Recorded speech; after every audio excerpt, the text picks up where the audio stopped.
nombre es Paola Contreras, soy licenciada en Ciencias de la Educación y especialista en Educación Sexual Integral.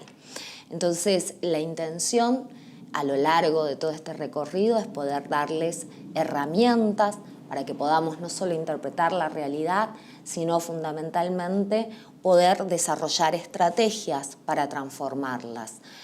Foucault decía que todo conocimiento debe ser una herramienta que nos permita el cambio de la realidad, porque si no nos permite eso, ni siquiera merecería llamarse conocimiento. Y ese es el sentido de esta capacitación. Buenos días, buenas tardes, buenas noches, dependerá del horario en que puedan ver el video, que es una forma de acompañamiento a esta capacitación. Y tiene el primer módulo, que es pensar el género más allá de una categoría conceptual hacia un atravesamiento existencial, tiene que ver con el inicio en sí mismo de lo que es los promotores y promotoras de género para la prevención de la violencia. Ustedes deben haber leído la introducción, quizás podrán haber dicho por qué comenzaba con lo que es el femicidio y el feminicidio. Y la verdad que cuando lo estaba escribiendo pensé sinceramente que era más sencillo comenzar con la forma más extrema de violencia contra las mujeres, que en realidad es en sí la punta de un iceberg. La violencia contra las mujeres en su acto más extremo tiene que ver con el asesinato hacia las mismas por manos de los hombres. Y yo me preguntaba, ¿cómo podemos llegar a estas instancias? ¿Podemos estar hablando de que el femicidio o el feminicidio son realmente enfermedades solamente de la modernidad? Y la verdad que no. Son en sí mismas, forman parte, son resultante de la construcción de la historia de la humanidad. Y esto tiene que ver con algo que subyace a esta punta del iceberg, y es el género. El género como una construcción social y cultural que ha determinado un desigual ejercicio del poder y que ha en sí mismo logrado la subordinación de la mujer ante la existencia del hombre como propietario de lo social, de lo cultural, de lo económico y obviamente del cuerpo de la mujer y de sus hijos e hijas. Entonces, me parecía que teníamos que entrar primero por esto, que era lo más amplio, más fácil de ver, para llegar a aquello que hemos ido naturalizando como ciertas cualidades que nos hacen ser varones o ser mujeres. Y esto tiene que ver con la teoría o el enfoque crítico postestructuralista del género. ¿Qué es lo que va a hacer el enfoque crítico? Fundamentalmente lo que va a buscar no es entender cómo somos hombres o mujeres, sino cómo nos vamos construyendo como varones y como mujeres a través de una serie de mandatos sociales, culturales, históricos, que van encorsetando nuestras formas de relacionarnos, nuestras posibilidades y a su vez en sí mismas las formas, en el caso específico de las mujeres, de ejercer plenamente sus derechos. El concepto de género, si yo tuviera que parafrasear a Leonor Faur, diría que apunta a una construcción social y cultural que se organiza a partir de la diferencia sexual. Específicamente, cuando hablamos de diferencia sexual, tenemos que hacer una diferenciación. Hablamos de un sexo, nacemos como machos o como hembras, pero en función de nacer como machos y como hembras, desde la sociedad y la cultura se nos impone un género, una imposición de género por una pertenencia a un cuerpo sexuado. Cuestionable tanto la definición de sexo, que también es binaria, como la imposición de géneros binarios, porque el sexo no solamente va a estar determinado por los aparatos genitales externos, sino hablamos de muchísimas variantes a nivel de la interpretación del sexo. El sexo cromosómico, el sexo gonádico, el sexo fenotípico, el sexo básicamente morfológico. Y de todas estas variantes hemos optado social y culturalmente solamente con los aparatos genitales externos. Ante esto, inmediatamente hay una imposición de género. ¿Cómo será que esta imposición de género es tan fuerte a nivel social y cultural que viene incluso desde antes de que uno nazca? Es decir, en la actualidad con las ecografías ya nos imponen el género y va a durar incluso hasta después de nuestra muerte. ¿Qué problemas puede llegar a tener la imposición de género? ¿O qué es lo que pretendía el modelo postestructuralista sobre el discurso crítico del género? ¿Qué es lo que pretende? Es visualizar que ante esta imposición no solo hablamos de una imposición, sino que hablamos inmediatamente de la reproducción, que por una supuesta diferencia anatómica y fisiológica nos lleva a desigualdades sociales, políticas y culturales, en donde la mujer es absolutamente subordinada a sociedades patriarcales. Esto nos va a permitir empezar a tratar de entender algo mucho más fuerte. La pregunta que nos podemos llegar a hacer es, entonces, ¿nuestras formas de actuar, nuestras formas de sentir, no responden a algo natural? Y la verdad que no. No responden a algo natural. Responden a una construcción. Construcción basada en lo que se denomina la socialización de género. Para que entendamos un poco esto, cuando nosotros y nosotras nacemos, nos vamos construyendo a lo largo de nuestro desarrollo hacia sujetos sociales. Y ese sujeto social pasa por una serie de procesos de socialización. Acuérdense, la socialización primaria, la socialización secundaria y por último la socialización terciaria. La primera socialización está dada por las familias. La segunda tiene que ver con el sistema educativo fundamentalmente y la tercera ya nos apunta a otra mirada etaria. Entonces, yo diría, nos vamos imponiendo y vamos reproduciendo, yo me puedo preguntar, ¿nos vamos reproduciendo qué es ser un varón, qué es ser una mujer? Y si cada familia tiene una mirada distinta, entonces no habría una sola forma de ser varón o ser mujer, sino que habría múltiples formas de ser varón y ser mujer. Pero si yo analizo la realidad, pareciera que hay un hilo conductor entre un deber ser de lo que es lo femenino y lo que es lo masculino. Y ahí tengo que hacer otro parate. Dentro de esta socialización de género aparece fuertemente un concepto que vamos a tener que desnaturalizar, es decir, cuestionar, mirar, deconstruir, y que tiene que ver con los estereotipos de género. ¿Qué es un estereotipo de género?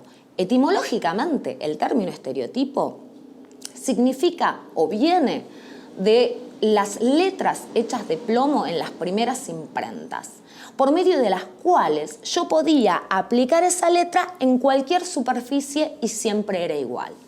Esto llevado a lo social, yo puedo decir que un estereotipo, y en este caso de género, es un conjunto de opiniones que se pronuncian de manera categórica como una serie de prejuicios tanto de rasgos físicos, emocionales, psicológicos, conductuales, actitudinales, de lo que debe ser o debería ser un varón y de lo que debe ser o debería ser una mujer.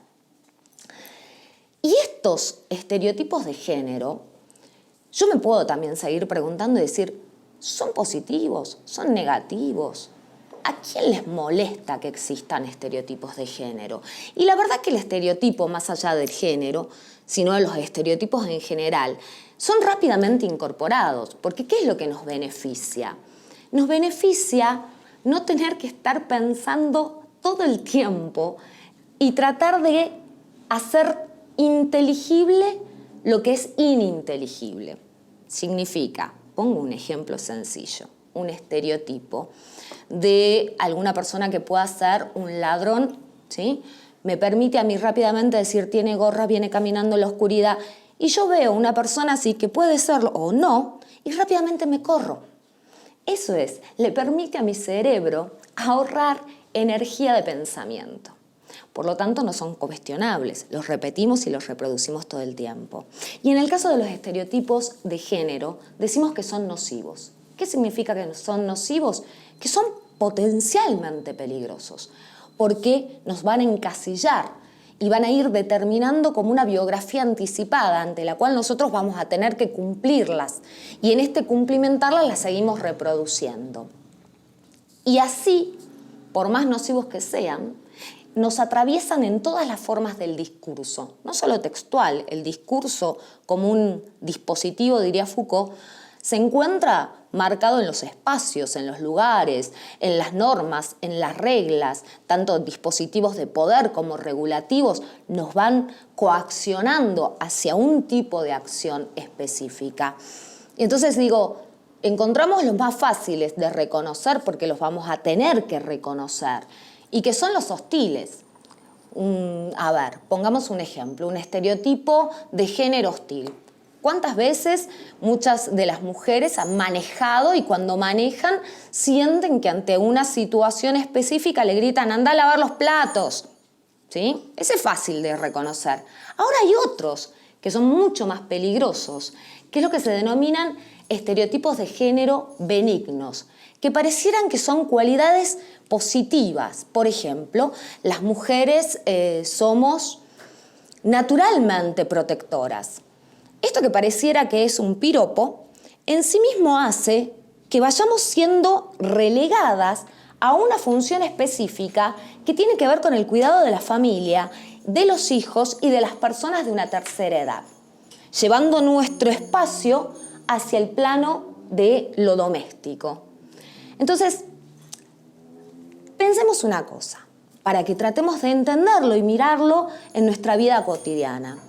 Estos estereotipos se van construyendo y complejizando cada vez más. Parten de cualidades que parecieran ser naturales por haber nacido machos o hembras en función a una mirada anatómica y genitalista. ¿Qué cualidades damos? En lo masculino, por ejemplo, fuerte, duro, atrevido, dominante, indiferente, infiel, cuidado con eso, intelectual, frío, racional, profundo, previsor. Y en lo femenino, todo lo opuesto. Va a ser frágil, va a ser débil, va a ser sumisa, dependiente, dócil, abnegada, sacrificada, sentimental, intuitiva. Si yo digo que son cualidades que son diferentes y supuestamente naturales, estas mismas cualidades me van a potenciar aptitudes a desarrollar. ¿Y cuáles serán las aptitudes en relación a lo masculino y en relación a lo femenino? Y bueno, las aptitudes van a estar muy pegadas a cuestiones como lo que es dominar, lo que va a ser mandar en lo masculino, ¿no? Producir, dirigir, tener un pensamiento de tipo abstracto, mientras que en el caso de lo femenino va a ser, obviamente, si la cualidad me lleva a una aptitud, a obedecer, a organizar, a reproducir, más centrada en lo que es el detalle. Si yo soy apto para algo, pensemos, si yo soy apto para algo, la sociedad en sí misma deberá buscar que yo me desarrolle plenamente en esa aptitud. Y en este caso, las funciones que van a ir unidas, miren esto, cualidades, aptitudes, funciones. En el caso de lo masculino, jefe de familia, gobierno de la sociedad, va a tener que ver con la política, la economía, la ciencia, el protagonizar. Y en el caso de lo femenino, la reina del hogar, aquella que gobierna la casa, cuida a los hijos. Estas mismas funciones también nos llevan a un punto extremo de lo que se llama el sistema de género, que es los espacios que ocupamos. El espacio de lo masculino es el espacio público, la ciudad, el Estado, la cultura, la ciencia. Si miramos un poquito con respecto a las cualidades de la ciencia, vamos a ver que la mayoría de las cualidades responden a estas cualidades de lo masculino: analítica, utilitaria, legal, sistemática, es decir, fáctica, mientras que en el caso de lo femenino vamos a estar hablando de otro tipo de espacio, del espacio privado, del espacio doméstico, del espacio de la casa, de la familia, del hogar. Entonces, cuando nosotros tenemos que decir que primero hay que desnaturalizar la mirada del género, es porque es absolutamente necesario comprender que las supuestas diferencias anátomo-biológicas entre el macho y la hembra han llevado históricamente y aún se mantienen a desigualdades sociales, culturales, económicas, políticas entre varones y mujeres, que subordinan a las mujeres al dominio del varón. Y lo peor es que no se encuentran solamente en un lugar o en una dimensión. En la actualidad podríamos incluso hablar que estas vulneraciones van formando interjecciones, ¿sí? En donde hay mujeres que tienen la vulneración por la simple pertenencia a un género, pero no es lo mismo, lamentablemente, ser mujer blanca de clase media que ser mujer de un pueblo originario y estando a las orillas de un Estado. Las vulneraciones se van a ir triplicando y va a ser absolutamente necesario que empecemos a desnaturalizarlas para poder empoderarnos. Por eso, este primer video apunta a quizás poder empezar a entender cuál es el concepto en sí mismo de género, desnaturalizarlo y saber que nosotros y nosotras los reproducimos siempre y cuando no seamos capaces de cuestionarlos. Empezar con cuestionarlos va a implicar realizar estrategias que en algún momento podríamos decir van a ser hasta contraculturales. Muchísimas gracias.